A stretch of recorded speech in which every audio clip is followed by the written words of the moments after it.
What is a Bitcoin? What is Bitcoin? What backs a Bitcoin? You put some of your money, real money, online, and it turns into Bitcoin.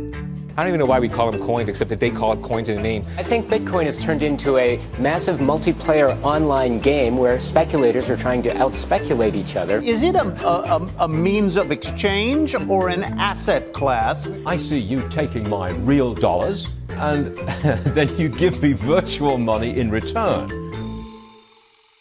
Thanksgiving dinner, my grandmother asked me, what the heck is this Bitcoin stuff anyway, right? And I said to her, do you remember when Visa cards first came out? You were used to paying with cash or with a check, and then a Visa came out. It was this weird payment system that you didn't understand. And she said, yeah, I remember that. I said, well, Bitcoin is just the next evolution of another payment system. Bitcoin. By now, you've probably heard of it. The wild fluctuations in its price has gained the attention of the mainstream financial media. But Bitcoin is much more than just your average investment. Beneath all the hype and hysteria lies what could be the most important technology of our lifetimes. So what exactly is it? To fully appreciate the characteristics that make Bitcoin a potentially world-changing technology, we first need to understand what money is. Currency started developing 6,000 to 9,000 years ago, some sort of medium of exchange, and people used something of value. Societies around the world, though, started to select gold and silver as their primary currency about 3,000 years ago, and then about 680 BC, they became money when they were minted into coins of equal weights. Governments started creating representative currencies where you deposit your gold and silver, or they have gold and silver in the treasury, and they come out with notes that are basically a claim check on the gold. So they're supposed to be as good as gold because you can always convert them into gold. Throughout history, precious metals were chosen as money, not through government decree, but because of their unique features. Gold is rare, easily recognizable, portable, durable, and divisible. Above all, because gold is difficult to find and labor-intensive to mine, refine, and mint, it has always been perceived as a store of value.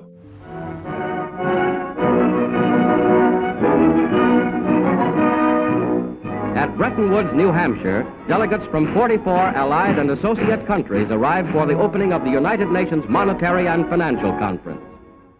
In modern history, as World War II was coming to an end, in 1944, the Allied nations met at the small town of Bretton Woods, New Hampshire.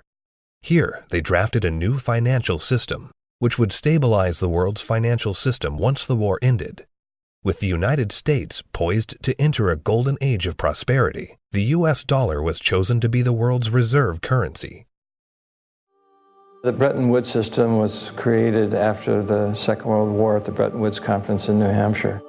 And rather than using gold as the means of exchange between countries, as was the case under the old gold standard, the dollar was going to be used.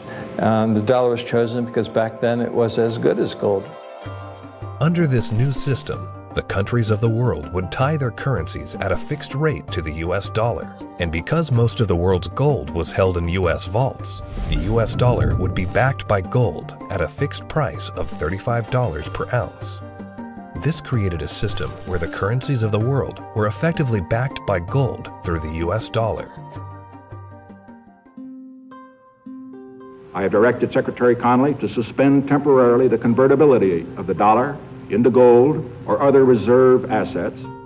The Bretton Woods system lasted for about 25 years, but in August of 1971, President Richard Nixon called for an emergency press conference where he announced foreign countries would no longer be able to convert their U.S. dollar holdings into gold. This surprise move would come to be known as the Nixon shock. With this one announcement, President Nixon effectively created our current monetary system, a system where no currency is backed by gold or anything of value. This is what is known as a fiat currency. Fiat currency is currency that's backed by nothing except government promises. The word fiat is a Latin word, and it basically means currency that's circulating by force. If people have confidence in that currency, and if there's enough government force, that will enable the currency to circulate for a period of time until people lose confidence in the currency.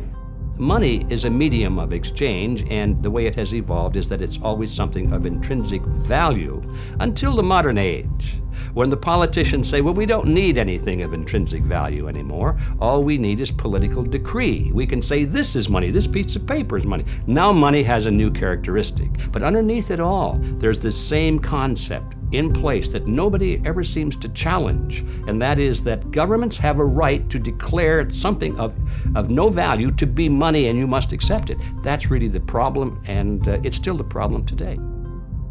Without anything tangible backing the currencies we use today, governments around the world have been able to issue unlimited amounts of new currency without restraint.